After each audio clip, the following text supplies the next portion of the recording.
खरात प्रकरणात आज रुपाली चाकणकरांची चौकशी होण्याची शक्यता. भोंदूच्या शिवनिका ट्रस्टचे व्यवहार पोलिसांच्या रडारवर. ट्रस्टमधील आजीमाजी सदस्यांची चौकशी होणार, सूत्रांची माहिती.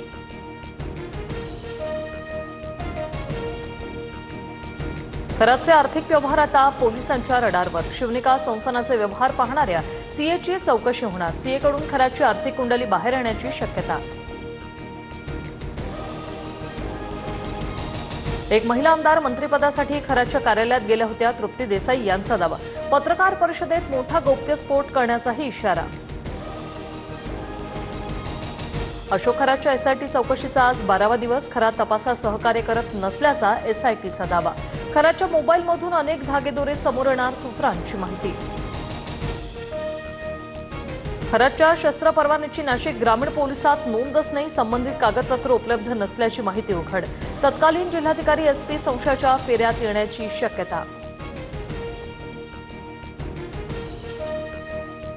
रुपाली चाकणकरांचं रायगडमधील व्यावसायिक कनेक्शन समोर. निलेश चाकणकर आणि आदी तटकरेंचे निकटवर्तीय चौधरींच्या कर्मा कन्स्ट्रक्शनकडून अनधिकृत बांधकाम. भाजपच्या बबलू सय्यदांची कोर्टात याचिका. सक्तीच्या रजेवर नाही, वैयक्तिक कारणासाठी सुट्टीवर. साताऱ्याचे पोलीस अधीक्षक तुषार दोशींकडून स्पष्ट. अतिरिक्त पोलीस अधीक्षक वैशाली कडूकर यांच्याकडे पदभार. राज्यात कुठे इंधनाचा तुटवडा नाही. अफवा पसरवणाऱ्यांवर कठोर कारवाई करणार. मुख्यमंत्री फडणवीसांकडून पुन्हा इशारा.